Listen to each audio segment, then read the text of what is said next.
दोस्तों एक बार 3 दोस्त एक बड़े समुद्र में किसी आइलैंड को ढूंढने के लिए निकल गए और बहुत ढूंढने के बाद उन तीनों को एक आइलैंड मिला जो कि बहुत खूबसूरत था। इसलिए वो तीनों वहाँ पर रुके और अपना घर बनाने लग गए। पहले दोस्त ने कुछ घास फूस का ढेर लिया और जल्दी जल्दी जुगाड़ बिठाकर एक पूरा घर बना डाला, जिसके बाद वो वहाँ के खूबसूरत नजारों को एंजॉय करने लगा। और दूसरे दोस्त ने भी पास पड़ी लकड़ियों को इकट्ठा किया और जल्दी जल्दी लकड़ी से घर बनाकर अपने पहले दोस्त के साथ आराम करने लग गया। पर तीसरे दोस्त ने बिल्कुल भी जल्दबाजी नहीं की। उसने दूर पड़े कुछ पत्थर उठाए और मजबूत घर बनाने में लग गया। उसको इतनी मेहनत करते देख उसके दोस्त उसके ऊपर हंसने लगे और कहने लगे कि अगर तुम इस तरह से मेहनत करते रहोगे तो तुम यहाँ के नजारों को एंजॉय नहीं कर पाओगे। पर तीसरे दोस्त ने सोच लिया था कि वो एक अच्छा और मजबूत घर ही बनाएगा और उसके बाद एंजॉय करेगा। इसलिए उसने दिन रात एक करके एक मजबूत घर बनाया और फिर वो उसके बाद एंजॉय करने लगा। फिर कुछ दिनों बाद उस आइलैंड पर एक बड़ा तूफान आ गया और वो तूफान बढ़ते बढ़ते इतना ज्यादा बढ़ गया कि जिन दोस्तों ने अपना घर घास और लकड़ी का बनाया था उनका वो घर पूरी तरह से बर्बाद हो गया। पर जिस तीसरे दोस्त ने अपना घर पत्थर का बनाया था उसके घर को कुछ नहीं हुआ। वो अपने घर पर बिल्कुल आराम से रहता रहा। दोस्तों इस कहानी में आइलैंड हमारी लाइफ है, घर हमारी फाइनेंशियल कंडीशन है और तूफान फाइनेंशियल क्राइसिस या फिर फाइनेंशियल इमरजेंसी जो कभी भी किसी की भी लाइफ में आ सकती है और अनफॉर्चुनेटली हमारी फाइनेंशियल कंडीशन को खराब कर सकती है। इसलिए सबसे ज्यादा जरूरी है आपका सबसे ज्यादा फोकस आपका घर यानी कि आपकी फाइनेंशियल कंडीशन को मजबूत बनाने पर होना चाहिए, ताकि कभी भी कोई इमरजेंसी आए तो आपको ज्यादा फर्क ना पड़े। अगर आप अपने डिजायर्स को अभी कंट्रोल करके अपनी फाइनेंशियल कंडीशंस को स्ट्रॉन्ग बना लेते हैं तो बाद में आप बिना किसी चीज की फिक्र किए एक अच्छी लाइफ जी सकते हैं। ऑथर डेव रैमसे अपनी बुक टोटल मनी मेकओवर में कहते हैं, you must live like no one else right now so that you can live like no one else later. मतलब कि अगर आप अपनी लाइफ फिलहाल ऐसे जीते हैं जैसे 99% लोग नहीं जी रहे तो फ्यूचर में आपकी लाइफ उन 1% लोगों की तरह होगी जो 99% लोग जीना चाहते हैं। और फाइनेंशियल फ्रीडम इस बात पर डिपेंड नहीं करती कि आप कितना कमा रहे हो, बल्कि इस बात पर डिपेंड करती है कि आप अपनी कमाई को कहां पर खर्च कर रहे हो। तो आज की इस वीडियो में मैं आपको टोटल मनी मेकओवर बुक के कुछ स्टेप्स बताने वाला हूं जो कि आपकी फाइनेंशियल कंडीशन को पूरी तरह से चेंज करने की ताकत रखते हैं और जिनके थ्रू आप अपने मनी कंट्रोल बिहेवियर को कंट्रोल करके फाइनेंशियली स्टेबल या फिर फाइनेंशियली फ्री बन सकते हो। तो चलिए शुरू करते हैं, जिसमें स्टेप नंबर 1 है डिनायल। तो अगर आप किसी मेंढक को उबलते हुए पानी में डालोगे तो बेशक वो झट से पानी से बाहर आ जाएगा, और अगर आप उसी मेंढक को नॉर्मल पानी में डालोगे और धीरे धीरे पानी को गर्म करोगे तब वो मेंढक हल्के गर्म पानी से नहीं कूदेगा, और जब पानी ज्यादा गर्म हो चुका होगा तब वो आग की गर्मी की वजह से पानी से बाहर कूद ही नहीं पाएगा क्योंकि उसकी बॉडी काफी ज्यादा गर्म हो चुकी होगी। इसी तरह अगर कोई इंसान बहुत ज्यादा जंक फूड खाता है और कभी भी एक्सरसाइज पर ध्यान नहीं देता तो उसे कभी भी इस चीज का एहसास नहीं होता कि धीरे धीरे उसका वजन बढ़ रहा है और वो इस डिनाइल में जीने लगेगा कि मेरी बॉडी तो अभी फिट है। बट जब उसको रियलाइज होगा कि सच में उसका वजन ज्यादा ही बढ़ गया है और वो मोटा हो गया है तब बहुत देर हो चुकी होगी। यही सेम कॉन्सेप्ट फाइनेंस के अंदर भी अप्लाई होता है। कई लोग आपने देखा होगा कि वे अमीर बनने की नहीं बल्कि अमीर दिखने की कोशिश में लगे हुए हैं, और ऐसे लोग जो भी ट्रेंड में चल रहा होता है उन्हें बस वही चाहिए, फिर चाहे उनको वो क्रेडिट कार्ड पर ही क्यों ना लेना पड़े या फिर लोन पर ही क्यों ना लेना पड़े। और ऐसा करके उन्हें लगता है कि उनकी फाइनेंशियल कंडीशन बहुत अच्छी है, उन्हें किसी भी तरह की कोई प्रॉब्लम नहीं है। पर बाद में जब उन्हें ये रियलाइज होता है कि वो डिनाइल में जी रहे थे उस वक्त तक उनके हाथ से सब कुछ जा चुका होता है। इसलिए मनी मेकओवर करने के लिए आपको डिनाइल को अपनी लाइफ से निकालना होगा। मतलब कि जैसी भी आपकी फाइनेंशियल कंडीशन चल रही है उसे ध्यान से ऑब्जर्व करना होगा। आपको चेक करना होगा कि आप कितना कमाते हैं, कितना खर्च करते हैं और हर महीने कितना पैसा बचाते हैं। इससे कम से कम आपको ये पता लग ही जाएगा कि आपकी फाइनेंशियल कंडीशन के हिसाब से ऐसी कौन सी चीज है जो आप अफोर्ड कर सकते हैं। देखो अगर आप शुरू में ही एक लग्जरी लाइफस्टाइल फॉलो करना चाहते हो और आप ये चाहते हो कि आपके पास एक अच्छी कार हो, महंगा स्मार्टफोन हो और एक आलीशान घर हो, तो ऐसा करने पर आपके क्रेडिट कार्ड पर भी आप काफी लोन ले लेंगे और आपकी आधी से ज्यादा इनकम ईएमआई भरने में ही जाती रहेगी। और इन केस आपके साथ यहाँ पर अगर कोई इमरजेंसी हो जाती है तो आप अपनी सिचुएशन को इमेजिन भी नहीं कर सकते। तो इसीलिए अगर आप कोई लग्जरी चीज अफोर्ड नहीं कर सकते तो उस चीज से दूर रहना ही आपके लिए समझदारी होगी, और जब आप उसे अफोर्ड करने लायक हो जाएं तब आप वो चीज खरीद सकते हैं। Number 2, start your emergency fund. जैसा कि मैंने आपको अभी कहा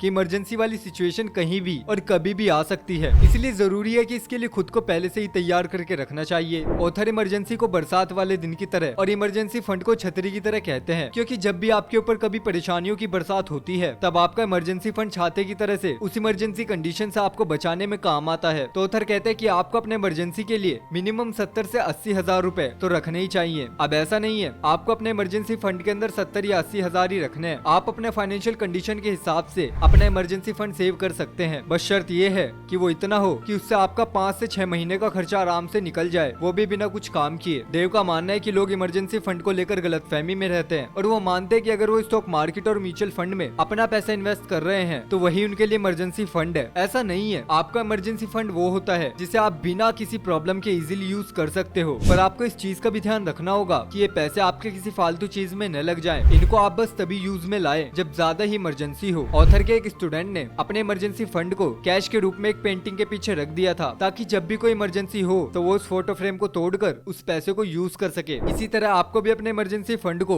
ऐसी जगह रखना है जिससे कि आप इसको नॉर्मली यूज ना कर पाए और इमरजेंसी पड़ने पर आप आसानी से इन पैसों का इस्तेमाल भी कर सके। नंबर 3, डेब्ट स्नोबॉल। हम ये जानते हैं कि वेल्थ बिल्ड करने के लिए हमारी इनकम ही हमारा सबसे बड़ा वेपन होता है। अगर आप इस वेपन का यूज सिर्फ अपने डेबिट और ईएमआई भरने पर करोगे तो आप कभी भी अपनी वेल्थ को बिल्ड नहीं कर पाओगे। ऑथर कहते हैं कि आज के टाइम में कोई इंसान जब भी अमीर बन सकता है जब उसके ऊपर किसी भी तरह का लोन या कर्ज ना हो, और अगर किसी के ऊपर ये है तो इसको कम या खत्म करने के लिए ऑथर एक बहुत ही कमाल का मेथड बताते हैं जो कि है स्नोबॉल मेथड। तो अगर आप एक बर्फीले माउंटेन से एक छोटे से स्नोबॉल को नीचे फेंकते हो तो नीचे आते आते बहुत ही बड़ा हो जाता है, तो इसे स्नोबॉल मेथड कहते हैं। और इसी मेथड का यूज करके आपको अपने सारे कर्ज और लोन्स की लिस्ट बनानी होगी जिसके अंदर आप सभी को कम अमाउंट वाले लोन को सबसे पहले रखना है और सबसे हाई अमाउंट वाले लोन को लास्ट में। एग्जाम्पल के लिए मान लीजिए आपने अपने रिलेटिव से 10,000 रुपए उधार ले रखे हैं जिसमें से आप हर महीने 1,000 रुपए अपने उस रिलेटिव को वापस करते हो। इसके अलावा अपने फ्रेंड से भी मोबाइल परचेज करने के लिए 20,000 रुपए आपने लिए हुए हैं जिस पर हर महीने आप 2,000 रुपए उसे वापस करते हो। और इन सब के अलावा आपके क्रेडिट कार्ड का बिल 1 लाख रुपए हो गया है जिसके आपको 5,000 रुपए मंथली देने होते हैं। तो इसी तरह से आप अपने सभी छोटे बड़े लोन की एक लिस्ट बना लो। इन सबको एनालाइज करने के बाद कोशिश करो जो भी जॉब आप कर रहे हो उसके साथ साथ एक साइड इनकम सोर्स भी आप बना ले जहाँ से आपको कम से कम 5,000 रुपए तो मिल ही रहे हो, जिससे कि आप स्नोबॉल मेथड को यूज कर पाए। तो जब आपकी साइड इनकम शुरू हो जाए तो धीरे धीरे इससे आप अपने छोटे कर्जों को निपटाते रहो, लाइक रिलेटिव के, फ्रेंड्स के या किसी भी उधार चीज के। ऐसे छोटे कर्ज चुकाना शुरू कर सकते हो और साथ ही अपनी मेन इनकम से थोड़ा अपने क्रेडिट कार्ड के बिल को चुकाने में आप लगाते रहो। तो आप इस तरह से अगर अपने कर्ज पर ध्यान देंगे तो आपके कर्ज का एक स्नोबॉल बन जाएगा और छोटे कर्ज क्लियर करने के बाद आपको खुद बड़े कर्ज पे करने का मोटिवेशन मिल जाएगा और इस तरीके से आप अपने डेप्ट को इजीली क्लियर कर दोगे। Number 4, create a runway fund. जब आप पूरी तरीके से कर्ज से फ्री हो जाओ तो फिर आपको अपने लिए एक रनवे तैयार करना है। तो जिस साइड इनकम का इस्तेमाल आप अपने कर्ज को चुकाने में कर रहे थे, अब कर्ज पूरा हो जाने के बाद उस साइड इनकम को आप सेव करें और 3 महीने तक आप अपनी उस साइड इनकम को सेव करते रहो ताकि अगर आपकी जॉब भी चली जाए तो पैसे आपको नई जॉब मिलने तक आपके काम आते रहे। ऐसा करने के लिए आपको अपने सबसे पहले सारे खर्चों की एक लिस्ट बनानी होगी जिसके अंदर आपको अपने हाउस रेंट के बड़े खर्चे से लेकर नेटफ्लिक्स के सब्सक्रिप्शन के छोटे से खर्चे तक लेकर सब कुछ ऐड करना होगा।